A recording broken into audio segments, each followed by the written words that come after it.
Sir Kaelin, once the Lionheart of Eldoria, now just Kaelin, the Disgraced. The accusations were simple: treason, assassination, conspiracy against the crown. The evidence, meticulously crafted, pointed squarely at him. He swore his innocence, pleaded with the king he'd served loyally for 20 years, but his words were swallowed by the roar of political machinations. Stripped of his title, lands, and honor, he was sentenced to the Obsidian Mines, a death sentence cloaked in legality. Kaelin wasn't broken, just numb. Hope, once a burning flame within him, flickered and threatened to extinguish. Then, one earth-shattering tremor changed everything. The collapse started subtly, a low rumble, dust filtering down from the mine's ceiling. But the miners, hardened by years of subterranean toil, knew the signs. This wasn't just another tremor. This was the mountain breathing its last. Panic erupted. Miners scrambled, their picks and shovels becoming useless as the tunnels buckled. Kaelin, driven by instinct and a flicker of the warrior he once was, helped others to safety, ignoring his own precarious position. He was alone, buried alive, or so he thought. Days, maybe weeks, bled into one another. Kaelin, driven by a primal will to survive, clawed his way through the rubble, fueled by the memory of his late wife Alara and the desire to clear his name. Finally, he broke through to a small cavern, a pocket of breathable air in the suffocating darkness. But this wasn't just any cavern. The air was different, cleaner, almost sweet, and then he saw it, a faint, ethereal glow emanating from a fissure in the cavern wall. He stood on the precipice of a vast, subterranean world, illuminated by bioluminescent fungi that clung to the cavern walls like living jewels. Waterfalls cascaded into shimmering pools, their surfaces reflecting the strange, otherworldly light. The air hummed with an energy he couldn't explain, a symphony of life that vibrated in his very bones.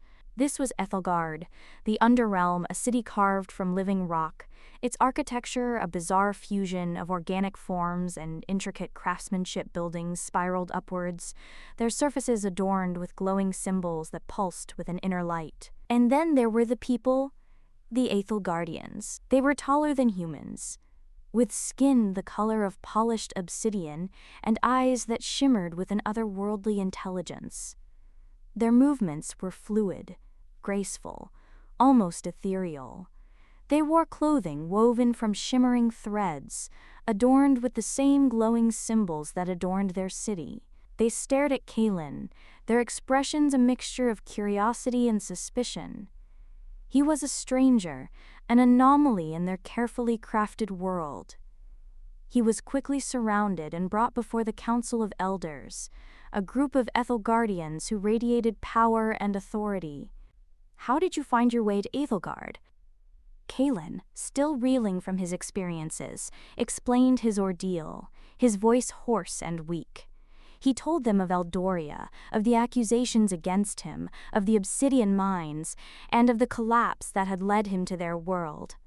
He pleaded with them to help him prove his innocence. The elders listened in silence, their expressions unreadable. When he finished, the golden-eyed woman spoke again. "We have observed your world, surface dweller. We know of your wars, your betrayals, your corruption." "But I am innocent," Kaelin protested. "I was framed. I need to clear my name." Another elder, a male with eyes like cold silver, spoke. "Innocence is a luxury you can no longer afford. In Ethelgard, you are an outsider. You have no rights. You will serve us." Kaelin was assigned to the Shadow Caves, a network of tunnels beneath Ethelgard, where he was tasked with tending to the luminescent fungi. The work was monotonous, but it gave him time to think, to plan. He learned that the Ethelgardians possessed incredible technology, powered by the geothermal energy of the Underrealm and their own unique understanding of the natural world. A growing faction, led by a charismatic young Ethelgardian named Lyra, believed that Ethelgard should intervene in the affairs of the surface world to help guide humanity towards a more enlightened path. The elders, however, clung to their isolationist policies, fearing that contact with the surface world would only bring chaos and destruction to their peaceful realm. Lyra saw something in Kaelin, a spark of courage and honor that reminded her of the ancient heroes of Aethelgardian legend. She approached him in secret, offering him a chance to prove his worth, to earn his freedom, and perhaps even clear his name. But I believe that there is still hope. We have the power to help them, to guide them, but we need someone who understands their world, someone who is willing to fight for what is right. Lyra told Kaelin of a prophecy, an ancient Aethelgardian legend that spoke of a surface dweller who would come to the Underrealm and help unite Aethelgard, leading them to a new era of prosperity and enlightenment. She believed that Kaelin was that surface dweller. Kaelin was skeptical, but he was also desperate. Their plan was audacious. They would use a hidden portal, known only to a select few, to travel to the surface world and gather evidence that would exonerate Kaelin. But the portal was guarded by the Obsidian Guard, an elite force of Aethelgardian warriors loyal to the Elders. They would need help. Lyra introduced Kaelin to a small group of Aethelgardians who shared her beliefs, a clandestine network of rebels who were willing to risk everything for the sake of their ideals. They were skilled warriors, engineers, and scholars, each with their own unique talents and motivations. It was a risky operation, but they had no choice. Their future, and perhaps the future of both worlds, depended on it. The infiltration was a success, thanks to Kaelin's military experience and Lyra's knowledge of Aethelgardian technology. They disabled the security system and opened the portal, stepping into the swirling vortex of energy that connected the Underrealm to the surface world. They emerged in the catacombs beneath Eldoria, a forgotten network of tunnels that had once served as the city's sewers. Lyra and Kaelin, disguised as travelers, made their way to the capital city, Eldoria City. The city was a hive of activity, its streets bustling with merchants, soldiers, and commoners. But Kaelin could sense the undercurrent of fear and suspicion that permeated the air. The king, now old and frail, ruled with an iron fist, relying on his ruthless advisor, Lord Valerius, to maintain order. Valerius was the man who had framed Kaelin, the architect of his downfall. He was a master manipulator, a cunning politician who craved power above all else.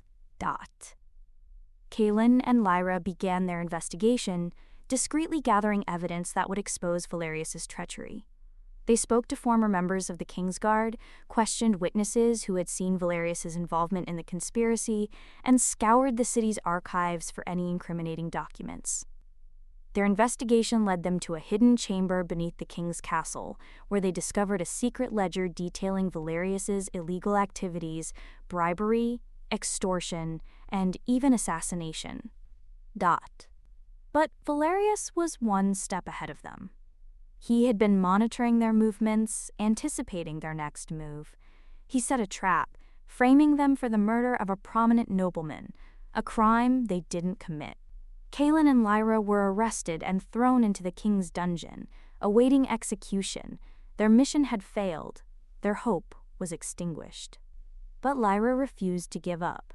She believed in Kaelin, in his innocence, and in the prophecy that foretold his destiny.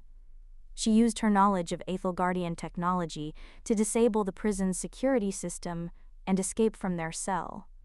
Valerius, caught red-handed, attempted to flee, but Kaelin stopped him, engaging him in a fierce duel. Kaelin, despite his weakened state, fought with the ferocity of a cornered lion. He disarmed Valerius and held him at sword point, demanding justice. The king, finally realizing the extent of Valerius's treachery, ordered his arrest. Valerius was stripped of his title and sentenced to death.